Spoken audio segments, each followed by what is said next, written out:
Author and former priest Brennan Manning wrote, "Ragamuffins are simple, direct and honest. Their speech is unaffected. They are slow to claim, 'God told me.' As they make their way through the world, they bear wordless, prophetic witness." Manning's ragamuffin is a quiet prophet. But we know prophets come in all shapes, sizes, and volumes. The Old Testament is replete with loud prophets, some with their own books like Isaiah and Jeremiah, and those without, like Elijah and Elisha. We hear the word prophet, and some may think it's a person who foretells the future. No, a prophet is first and foremost a teller of truth to power. One who speaks truth to powerful people, powerful institutions, powerful systems. Now, such a truth teller may foretell the future, but the biblical prophets are more God's spokesmen or spokeswoman who call out the idolaters, the unjust, the greedy. Ezekiel, Jonah, Micah, Nahum, Habakkuk, Malachi, and more do just this. Modern-day Christian prophets are lauded by the faithful and secular individuals alike. From Frederick Douglass to Dietrich Bonhoeffer, Martin Luther King Jr., and even Pope Francis. Like the prophets of Scripture, these individuals spoke or continued to speak truth to power, calling all to justice, to a renewal of social contracts, and at times merely to lament on behalf of the oppressed. Nuance is a podcast of The Collaborative, where we wrestle together about living our Christian faith at work. Each season, we will take a compelling aspect of our faith in the public square, apply it to our work, and seek nuanced answers from Christian faith. This season is about the public square itself, particularly the public square at work, and a square we know in 2022 to be fraught with controversy, impassioned debate, damaged relationships, even divided churches. Today's episode is about prophetic voice, and the prophetic voice all Christ followers have, whether they embrace it or not, and particularly prophetic voice at work. As Christ followers, we proclaim the death and resurrection of Christ. That in and of itself is threatening to people in power, and even to our own power of pride and selfishness. The Christian holds a different starting point to creation than the world, and believes in a different culmination of time and history. Unlike the world, we profess creeds, and we agree to them commonly in worship together. Well, what about after the benediction? Where and what is our prophetic voice in our families, in our neighborhoods, and at work? And do we carry it, in the words of Tim Keller, as a prophetic voice that is, quote, winsome, missional, and gospel-centered? Well, our guest today is Anne Snyder, certainly a prophetic voice in our times through her journalistic excellence. Anne is the editor-in-chief of Comment magazine, also co-editor of Breaking Ground, Charting Our Future in a Pandemic Year, published in January of this year. She also hosts the podcast, The Whole Person Revolution, and I encourage you to check it out. Join me as my colleague Crosland Stewart and I explore the idea of our prophetic voices at work. My name is Case Thorpe, and welcome to Nuance.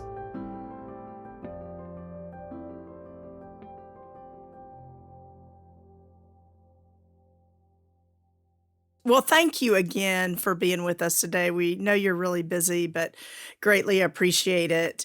And maybe we could just start by you telling us a little bit about yourself. And in particular, how did you get interested in journalism? And, you're in a really interesting sector of journalism. And so maybe you can speak to that as well. Yeah, I'm happy to. So the brief version is I was born in Boston, but shortly thereafter, as a young child, moved with my family to Hong Kong and lived there for quite a few years, and then Australia, and we traveled quite a bit around Asia and that part of the world in those years. So kind of fairly cross-cultural. My mother had grown up in the Amazon jungle in Peru, wow. And I just mentioned that to say there was always this kind of cultural backdrop that was very sensuous, like lots of music, deep interest in people and the idiosyncrasies of human beings and how we're all shaped by culture. And that just was like water and oxygen. I didn't know any different. I think we were always, as a family, actually discussing like the different cultural colors in a place and how that shapes people's moral sensibilities and sort of leadership styles and all those kinds of things. So I couldn't have expressed that to you when I was 9 years old, but that was just kind of the air that I breathed, which in many ways, when I interview people now in a journalistic capacity, I like quietly feel this wink of gratitude that was our dinner table conversational life and that we were breathing air that, we were often, we were not like others, but that is its own wonderful experience where you're sort of this resident alien. Yes. I came to faith in high school back in the States, in New England. It happened to be aggressively secular high school. And that's sort of its own story, but that was a very real conversion experience. And so I decided to apply to this crazy place no one in my particular context had ever heard of called Wheaton College in Illinois, because I was drawn to the integration of sort of faith and learning and what that might mean. And I wound up at Wheaton. It was total culture shock, but it was its own wonderful experience for someone coming from a totally different subculture and educational background, and had never felt so excited by learning. I think there was this shared love of questions of why, and no question was a scary question. You were encouraged to doubt. It was very heterogeneous politically, actually, which some people don't know. And it was just an exciting place to explore learning in a very thirsty way and explore truth, because you did have a sense that people had fundamental loves in common. So in that experience, I wound up as a philosophy major, but I had I kind of date my vocational enunciation moment to a hillside ditch in Honduras. I did this sort of year-long preparatory trip to help just build like a water system in a rural village. And at that point, partly because of my mother growing up in Peru and a very amazing language program at my high school, my Spanish was very, very good, better than my American colleagues. And I just accidentally wound up, not accidentally, but I inadvertently was placed in this role of translator for a few weeks. And it wasn't just linguistic. I felt this like layering of all the intangible, I guess, EQ that's required to translate a little bit between cultures and play this middle person, even spiritual discernment. It was sort of Protestants and Catholics coming together, hugely different. You sort of have to be a lay anthropologist, hugely different norms around marriage. Like the guy I was working with digging ditches from this village, he had fathered 3 children through 3 different women, and the third one, I was like an innocent Wheaton College 19-year-old, you can imagine what I mean by that. And I'm like learning about this totally other life of someone my same age. And, you get married when you sort of steal the bride at night and consummate the wedding, somewhat consummate the relationship, and that's marriage. And so in all of this, I find myself having this very, profound realization, and it sounds cliche to say now, but it was almost like, I don't know how this will manifest career-wise, but I just know wherever I go in life, I will somehow have to be a bridge builder. I feel like that is where I really come alive. It's where I'm least conscious of myself. I just sort of lose all sense of self, which I think is often a good sign of calling.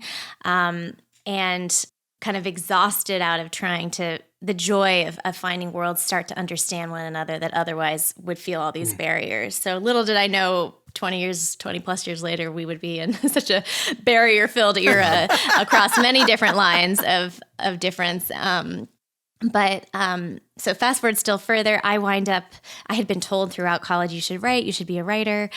The writers I knew seemed to not enjoy people. They seemed to enjoy like long hours in closets and libraries. And I was like, that's not me, Yeah. But little by little, I I wind up, so I mentioned the philosophy major with Honduras, is I was torn always between wanting to sort of serve at this grassroots level, and yet I did love the large questions, and I did love the life of the philosophical mind. So I always felt I couldn't bring them together, and I kind of at first chose one. I wound up getting a job at a think tank. It was a fairly cerebral place in DC, and just had to sort of grit my teeth. It was a totally foreign world, more political, right of center. It was the first time I sort of saw religious conviction and politics merge too cleanly, I thought, coming from, at that point, my Wheaton background, which had taught me to not just like marry theology with like current American political ends. And but the wonderful thing about the role, I was a research assistant for a foreign policy program. Their theory of change at the time, this would have been mid-2000s, was to you affect culture and you ultimately affect policy towards whatever ends you want to affect by reaching media. So we would often host events, we would throw events and invite all sorts of journalists in. So that was my exposure to journalists. And I just thought they could be 70 years old and still going at it. And they were not bored. They were they were the best people to talk to at a party. They were like learning something new at 7 a.m. and teaching the world about it at 5 p.m. Yeah, that was just the rhythms. And I just thought that I was like, oh, if I could have a career that allowed me to be a lifelong learner, that sounds great. So I kind of went back to like this professorial like echoes in my head, like you should be a writer, you should be a writer. And I'll keep fast forwarding, but basically I kind of found my way to a small magazine called World Affairs and then wound up at the New York Times helping some columnists there. And so these are all in many ways wonderful breaks. And I was sort of seeing I wasn't attracted to hard news reporting, but I was, again, trying to, how do I bring like a conceptual mind? My father always joked when I graduated college, like, Anne, you should try to get some hard skills because you're really high on concepts and very low on skills. And you're high conceptual, and and do those pay the bills? Yeah, exactly. I was a religion major, and we had buttons that said, I'm a religion major. Would you like paper or plastic? Yeah, exactly. It's like, I just remember him being like, all the things you're actually kind of good at now, they're not at all marketable. They're not credible. Like you're not going to be able to sell them in any way that's of value to the world for like another 20 years. So I was like, thanks, Dad. But I found I always wanted somehow the written word, the realm of story, the realm of normative opinion. I wanted all of that to sort of come together, and I want it to be of service to real people, real institutions. I was always trying to merge ideas with practice, debates with invitational narratives, kind of grassroots, often sort of stories from pain and suffering on the margins of our society to sort of point the way, have a way of how do you narrate those stories in a way that actually provide a bit of a moral compass for the center. Not in a way, I think, today someone might hear that and think, oh, that sounds Marxist or whatever. It really wasn't out of some ideological impulse. It was, I think, just a variety of life experiences, personal and observational, had just taught me there's something about truth that comes to the fore when it's stripped bare of all the comforts, the complacencies, the power, et cetera. So those were just like impulses in myself. And I discovered this woman, Dorothy Day, who kind of became my first real heroine that I could follow. And you speak about a certain kind of a prophet. I'm not sure if she would have said that about herself. Most prophets don't say that about themselves. It is something that has to be conferred. Conferred, yeah. And there was something about both who she had been before her Catholic conversion, very passionate woman, part of these bohemian communist circles in New York City, very good writer. And then she, somewhat promiscuous, had an abortion or two, suicide attempts, all this. Like I didn't identify with all of that, but I did identify with sort of this hungry mind that had passions for the world to be made right. And the way in which she expressed that in her writing. And then she had her daughter, she brought a baby to term, had her daughter, And she has this beautiful line in she writes an essay like 45 minutes after the umbilical cord is cut, because she noticed all the accounts of childbirth up to that point had only been written by men. And she thought that maybe someone who had actually experienced it so she writes this beautiful essay, and there's a line at the end, so something like, if I had composed the greatest symphony, painted the most beautiful fresco, built the greatest cathedral, I could not have felt a more exalted creature than when they laid my daughter in my arms, and I just needed someone to worship and adore. So that is like the beginning. And so, to wrap all this up, when learning about the ways in which she asked she too, in her day, late 1920s, was struggling to integrate seemingly disparate realms of her love for the poor, love for the masses, and her newfound place in the Catholic Church, which at that time she felt was quite very hierarchical, didn't really seem to have any overlap with the pain points the then sort of growing communist movement was pointing out. She just had this very alienating time for the first 5 years of her life as a Christian. And she prayed in the basilica very close to us, actually in DC. She came down for a hunger march, was very discouraged by the sort of more secular communist spirit around that march and the utopian thinking, which she thought could only lead to cruelty eventually. And she just prayed in the basilica, please integrate my love for the poor and your church. I don't know where else to go. And the next day she winds up going back to her home in New York and meeting this guy, Peter Morin, who says, I've read your writing. We're going to start a movement. We're going to do it through creating a newspaper called The Catholic Worker and start all these hospitality houses that serve. And this was right before the Depression hit.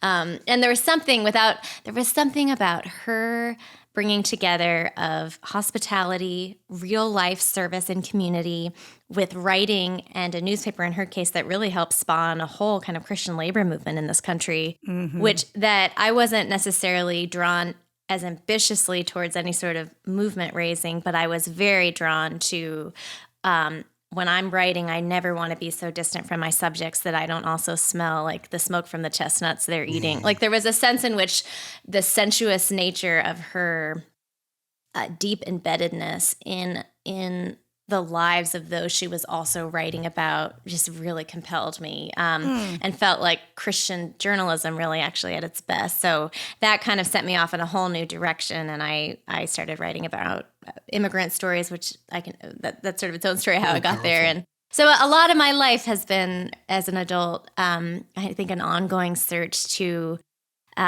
never allow one great gift to be partial, to allow I think beautiful truths and the greatest questions have to be explored, and there is often a cost to that exploration. And I personally, yes, I love to read and I learn a lot from reading, but I think the clearest lessons around wisdom and moral formation and things like community health and even our very democracy, et cetera, have come from micro examples on the ground of people who have earned their way and are trying to embody something and not just theorize about it. So I've tried to bring that into everything I do since. Oh, that's great. Well, thank you for sharing all that, because I just love hearing how the Lord orchestrates all the different experiences and interests that we have. And then, whether it's Comment Magazine or your podcast or the other things that you're involved with today, you can just see the full culmination of those things being utilized. And so I just love hearing that. So thanks for sharing your story with us. Oh, well, it's a generous question. Thank you for asking. I know now why your husband mentions Dorothy Day so much. Oh, yeah. I might have had a tiny role in that. Yeah. Well, Anne, you talked about the power of story. And I mean, the American story right now is a little frayed. And I wonder how historians will write about this time, but just the social upheaval and pandemic, racial tension, and now the Roe v. Wade situation. What's your take on the American story right now? Oh, gosh. Could you ask a larger question? Well, maybe particularly as an editor, then, how do you take America's story at the moment as an editor and edit in a certain direction? Yeah. I have hopefully we all, have living exemplars in our lives and not just dead ones like Dorothy Day, who we can run to with our consternations. But there is an exemplar sort of mentor in my life. He's almost 80 years old, Mac McCarter, who basically has established a reincarnation of Jane Addams' settlement house movement in a variety of cities, but especially in Shreveport, Louisiana, and varying points along the way as he's watched me in my own vocational life, I think, seesaw between these tensions of the large questions I'm trying to address through a body of writing, my own and others, and sort of curate a certain kind of conversation, and my like deep heart for just like using one's hands and just being in a local specific area. He's always like, Anne, what is your plumb line? You need to know what your plumb line is. And he doesn't mean that I'm not sharing that in the context of actually even my own sort of vocational splits I often feel I'm doing. But as it pertains to this question, and this is very fresh, in some ways, fresh thinking for me. I think there's so many ways to diagnose what's going on in the U.S. right now. A lot, some people in certain kinds of worlds will say we just don't have a shared narrative anymore, a shared moral narrative of who we are. We are contesting. I think there's just a basic set of moral questions that are plaguing everyone. Where there's a part of why it feels like our wars are so constant and so hot is because we have deep disagreements about the nature of what the good is. And I would argue the nature of what the human person is, which is a bit more, that's kind of where you probably do need some like theological voices to come in and at least gently try to shed light on that.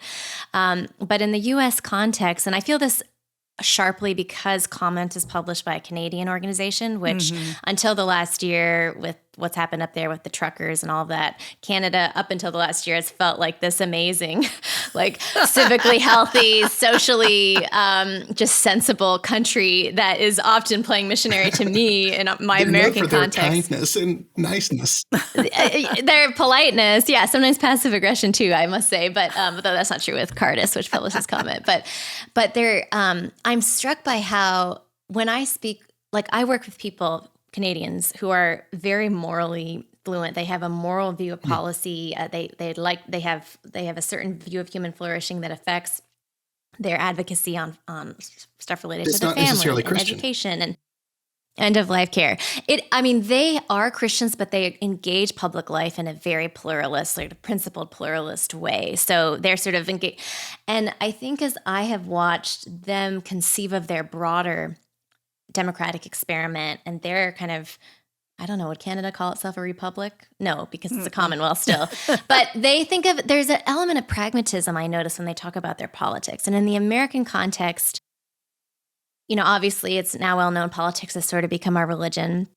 But there's something baked into the American experiment as fundamentally an idea and a moral idea that was sort of hypocritical from the very outset, or sort of marred by hypocrisy, you could argue, and maybe that's chronological arrogance to say that now. But I think when you're saying some citizens are only 2/3 of a person, or it feels like fairly, in our current moral age, I think it's very uncontroversial to say there was something very choosy about these otherwise beautiful moral ideals at the founding. So you feel this.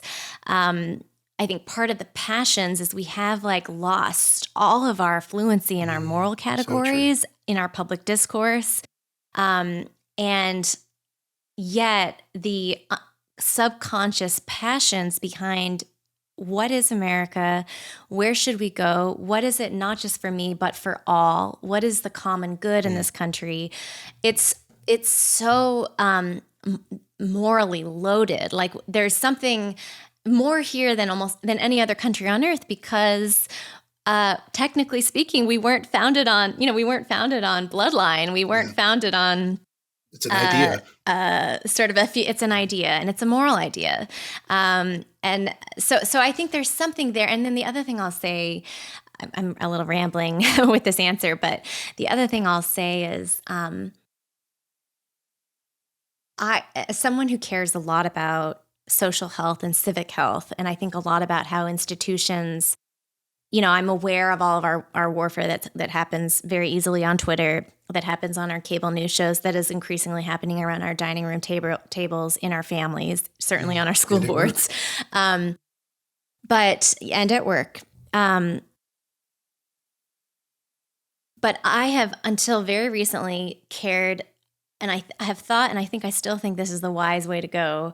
I just think so much of that warfare is a waste of time because it's not happening in the proper places. It's not happening in the right containers.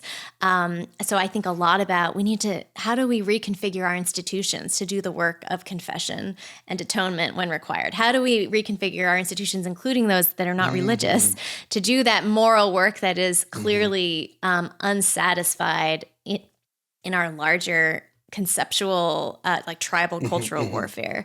And I still think there's something about that. But I recently, actually just 3 or 4 weeks ago, I participated in what I would call a fairly scar-laden and frankly scarring pilgrimage through the deep south of the U.S.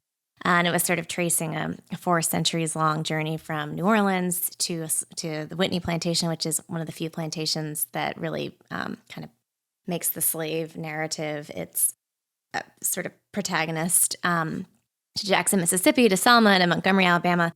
And it's just one of those experiences that bruises and remolds you, and has sort of put a foil to my own vocation, or my own sense that I need to always be caring about the conditions within which we have these hot debates. And I'm someone who moderates a lot of public conversations around race, around the call of justice, around sort of economic development, all these things. And there was, without going into all of it, there was something about this trip and retracing a historical path that lands at, the fairly well-known Equal Justice Initiative of Bryan Stevenson fame. There was something, and then it was a very racially mixed group that went down together. There was something about seeing the consistent commitment to truth-telling that was not fun truths, ugly truths. All of us feel somewhat implicated. Some were victims of it. That I think I feel this tension in myself right now in my own vocational responsibilities as someone trying to steward the kind of public conversation that could not just expand people's imaginations, but deepen their virtue and possibly, when appropriate, persuade them towards deep goods and deep truths. I'm in this tension myself of truth and, quote, justice in this fullest conception, again, sort of over and against institutional health. There's times when you talk about the prophetic voice. There are times when you need to be impatient, and there are times when you, quote unquote, do have to speak truth to power. And I think I've been in a mode, especially since the summer of 2020, of being cautious around some of those voices that seem overly self-righteous or that seem too impatient, or, the cliche in the racial context is why are we all Malcolm X? Where's the MLK spirit?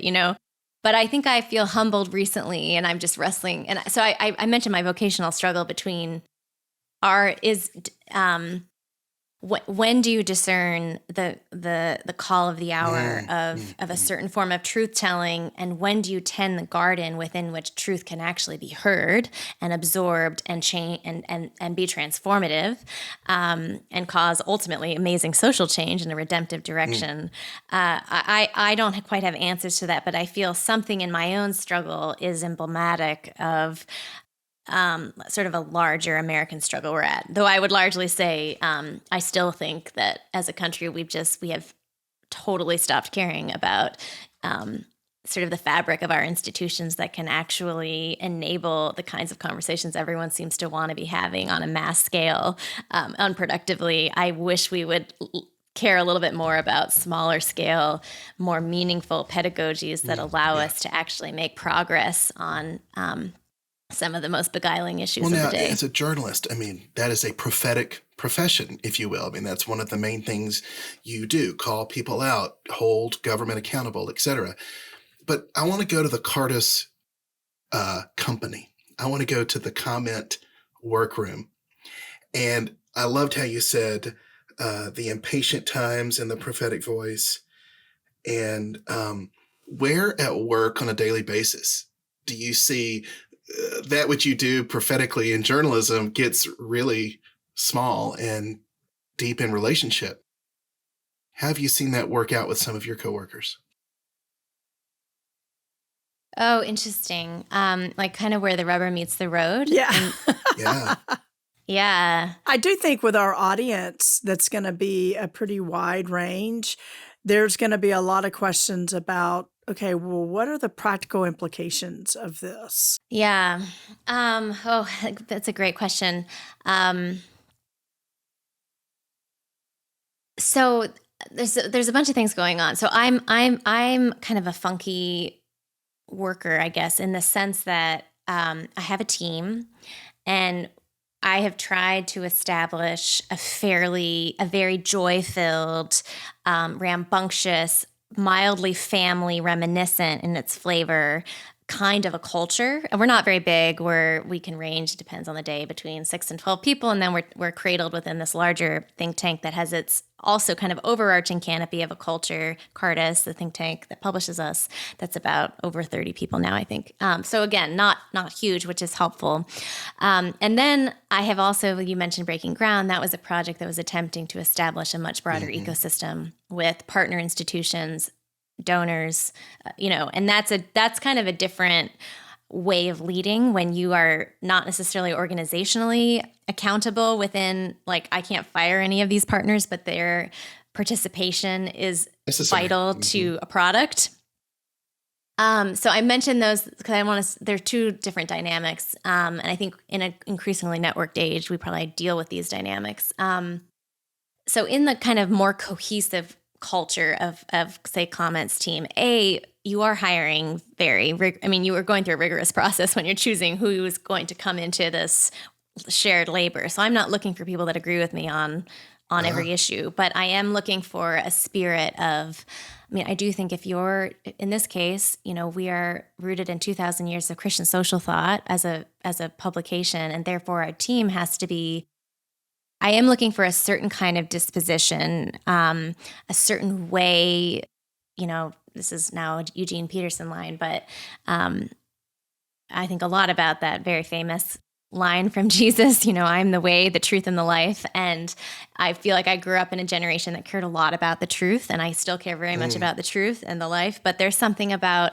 God is a God of adverbs, and there's something about the way in which a way of seeing, a way of engaging. So I try to surround myself on my team with, not everyone is going to, when it comes to the quote prophetic, they're not going to emphasize necessarily the same issues I want to emphasize. And part of that is contextual, part of that is geographic. But there is a sense of deep commitment to the vulnerable that we all share. I think deep patience before complicated experiences and actually complicated truths. And I think a willingness to have some friction internally, a willingness to have debates in good faith. And that's where I mentioned the family rambunctiousness element. That is helpful for these, I'm You've crafted a culture in which that degree of tension is a good thing. Not everybody has that. But like you said earlier, when you've tilled the soil, you know what can be absorbed. Yeah, I think that's right. And there is, you're looking for, I'm looking to be surrounded in my work environment right now, and this is a luxury in many ways, but I'm looking to be surrounded by kind of Galatians 5 fruit of the Spirit, every single fruit. And there, so that because it draws forth hopefully the same in me, and it shines a mirror to my own failures. And even as a leader, you kind of learn. Yeah, you try to. And again, I'm not alone. I am kind of surrounded by a broader organization that shares all of this. So that gets all reinforced. But yes, I think I do have to set that tone. And sometimes I have to make a hard call if there's like, oh, Anne, this is too woke, or, oh, this is, whatever the thing may be in a current moment. There are moments I just have to make a judgment call. Sure. Depending on the integrity, say, of the writer and the story they're trying to tell, because there are certain audiences we actually want and need to reach and compel their trust. So there's all these kind of reasons that go on. And then I would say in any kind of more collaborative work I've done with other institutions, with other powers that be, there has been, it's just been a really tricky time. There's so much suspicion around words these days. Like you'll use one word and people will think, oh you're so CRT, or, so and everyone's sensitive, it seems. So sensitive. Yeah. And that's part of why I believe so strongly in the power of story, because it can kind of cut through a lot of just a lot of the moral formulas and touchiness. If you can get concrete and drive a narrative forward that can surprise you and disarm you. But I have been in some situations, and I probably shouldn't get too specific, but I have been in some situations the last couple of years where there's been not just strong criticism of the way a certain kind of public conversation was framed, but there's been, I can no longer be part of this. This is because of suspicions or discomfort with assuming I'm coming perhaps from like a political perspective or have some agenda. And those are, I think those are things as when you feel called to repair a breach, or, you kind of get hit from all, you get it from all extremes. Right. Well, thinking about the non-prophetic vocations, I'd love to get your thoughts on, how do we speak truth? I think about Spurgeon's label for David, and particularly in the Psalms, where Spurgeon talks about David having a holy confidence about who God is and who he is. And I would love to hear your thoughts about how do you cultivate a holy confidence so that folks would be inspired to speak truth and would be patient to appreciate the timing, the context, and have it all wrapped up in the fruit of the Spirit. Yeah. I think, not to sound like Sunday school here, but it has certainly been true in my own life. And I just think number one is prayer. Like I just think there is an element of praying daily that God would give you, I think, gentle encouragement and eyes wide open to hear the pain points in people around you, and to, I remember there have been so many jobs in the past where I don't pray for opportunities to evangelize, but I pray to be the sort of person that is ready to love in uncomfortable situations, whether someone is facing a moral dilemma, or whether there is, so much happens sometimes by I think virtues of omission, like refusing to gossip. There's sort of a level of please be on my shoulder, Lord. Like there is each one of these human beings I am working, and I'm thinking of I realize every job isn't surrounded by human beings, but most are other people. Each one of these is like a precious creation, and I'm here for a reason, and I'm to sort of manifest your way of being. So I just think prayer is just like a daily drumbeat of awareness, awakening, and then I think there's a way to speak truth that is leading in the form of questions. It's been some time since I've really gone back through all my Ignatian exercises, but I do think there's something to listening deeply to the voice of peace and contentment, and versus blame, self-righteousness, pride, scapegoating, one-upmanship.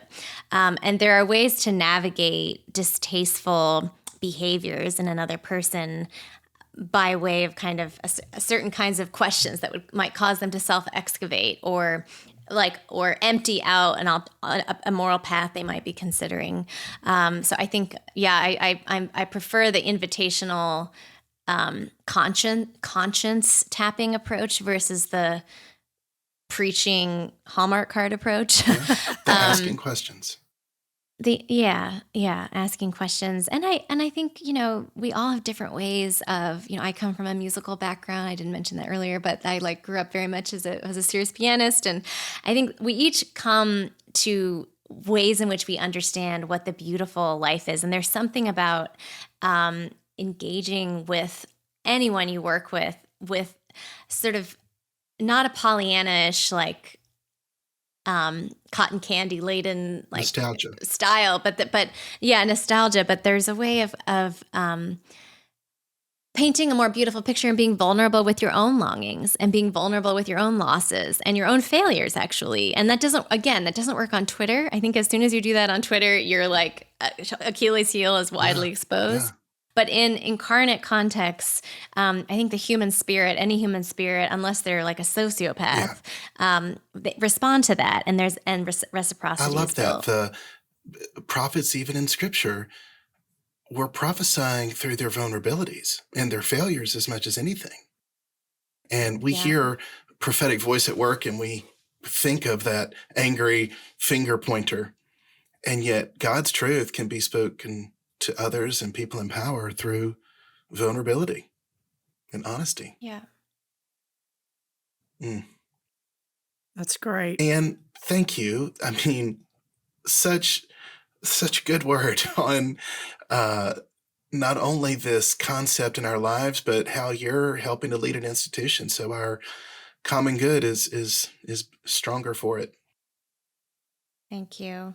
Thanks for having me. And thanks for the encouragement of both reading comment and I think the kinds of questions you're asking. I'm just very encouraged someone is asking these because there are all these debates right now.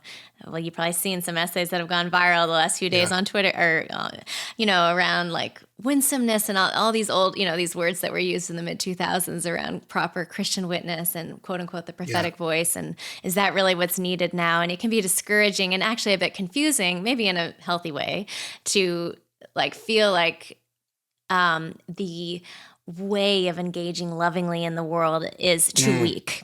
And when I hear that criticism, it's all of this is context specific, but I'm sort of I feel like you're making a mistake as old as time, that we suddenly need to grasp power to do what God needs in the world. It's just never been the way. It's always been by dying. So anyways, I know you're wrapping up, but I'm just glad you're asking what you're asking because it makes me feel less alone. Oh, great.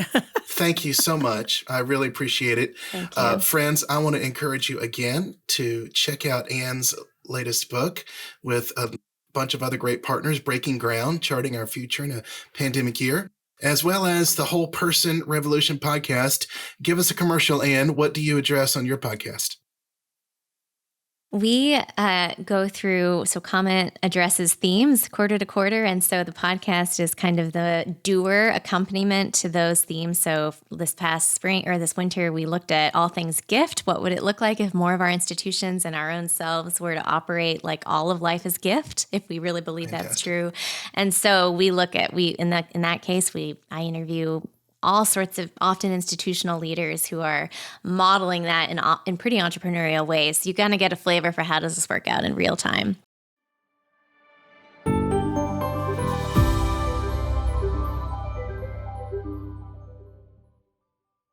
I mean, her vision for the good and the beautiful, I mean, it's good stuff.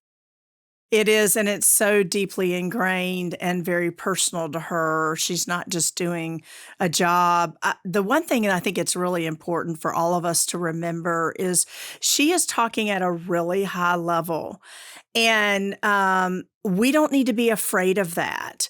And one of the things that we're going to do for our listeners is that there will be an exercise a link you can click onto in the story notes. And we're going to get real practical in there. We'll break some of this down. We'll ask you to reflect on a couple of things. And so it's important for us to understand the overarching big ideas. I would agree. But even though it's at a high level, Case, you got to tell me what your thoughts are. There were just so many. Well, first on that, the spiritual discipline and the exercise we put with each episode. I mean, everything we do at the Collaborative has got to shape the heart and the head. So I hope that y'all have been going to the show notes at each episode and doing these exercises. But I took away, my goodness, 1, 2, 3, 4, 5, 6, 7, 8, 9 things, very pragmatic ways of being prophetic at work that she spoke to. Prayer is a daily drumbeat, is what she said. And so if I'm going to speak truth, boy, I need to be in that dialogue with the Lord. And we see the prophets in Scripture. I mean, their prayer lives, their conversations with God are so electric and alive. You got to have that. Second, gently shed light. It can be a gentle word of truth when you're asked about your faith at work, or you see something that is just so against God's design or desire. Lead with questions. So good. I notice a lot of my coworkers do that. And the leading with questions is a non-aggressive way of putting out there a concern. That balance of impatience and patience. And the Ecclesiastes, the author tells us, I mean, there's a time for both. That wasn't that good? That was great. That was great. And, I think when we hear speak truth, we often forget and love, the other part of that verse. Yeah. And the and love, patience is a part of that. Because so often we're impatient and we think, whoa, if we don't say it right now, then we've missed the opportunity. Love is patient. So, love is kind. Yes. Well, and that goes to another one here, discernment. That you can really mess up a china shop if you just go in with guns blazing. Boy, my illusions there are building. But if you've got to have a discerning heart. And I think that's where that daily prayer drumbeat allows you to know. And that goes to the next one. If the truth is absorbable. I mean, I know there are some colleagues that I can be more forthright with because they're at a certain maturity level or they have the ears to hear. But you got to be able to judge, is the ground tilled? Is something absorbable? Well, and we need to be asking ourselves, what are we missing if we're not willing to listen? Because we worship a God of economy, and he uses all kinds of people to hone and consume the dross of my heart. You don't mean financial economy? No. You mean by that? I mean that God uses all things. Yeah. He doesn't waste things. My experiences at work, my experiences with coworkers, those are not wasted. And so we just, she also talked about this idea of embodied wisdom. Well, if we're not praying, if we're not mindful of the fruits of the Spirit, if we're not patient, if we're not all these things you were just talking about, we cannot embody wisdom, because embodied wisdom is a gift from the Lord. And we have to be receptacles that are open to that. And then this being vulnerable. Yeah. I would challenge listeners, think about the most appropriately vulnerable person you know, and the power that comes through sharing one's vulnerabilities that then points to a greater hope and a greater redemption. That's a great way to point towards truth. And that dawned on me because when you talked about the listening, hey, what if there's a prophetic word coming to you, a word of truth that we need to hear? Right. And that's what I was meaning. I didn't say that very well, but that's exactly right. Actually, Carson, I've been meaning to talk to you about maybe this isn't the environment. A whole list of things. This is not Carson, the environment. What do you feel when you... Hey, was that a form of a question, right? Right. Well, friends, thank you for being with us. This has been good stuff, and I may have to go listen to this one a second time to process. And hey, go get a subscription to Commit Magazine. It is a gift we give our Gotham Fellows when they finish their year with us in the Gotham Fellowship, and it's a powerful word. You're a big fan, right, Crosland? I am. I have so eliminated a number of things that I read, but I read Commit Magazine. It is worth the time. Friends, thank you for joining us. Bye-bye.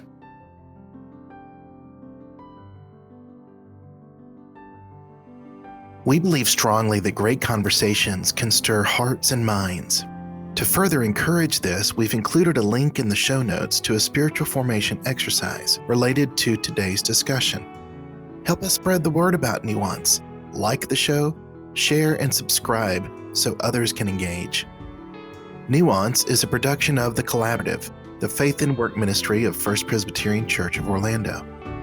Nuance is produced by Candid Goats PJ Weary and edited by Zach Baldwin. Music composed and performed by Fletcher Wilson. Nuance is made possible by the generosity of the Eleanor and T.W. Miller Jr. Foundation. For more episodes, visit collaborativeorlando.com, our YouTube channel named The Collaborative Orlando, or wherever you get your podcasts.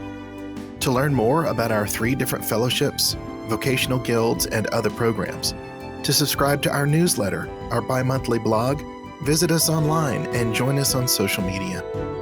On behalf of Crossland Stewart and myself, thanks for joining us. And remember that most of life is not black and white, but rather lived in the nuance.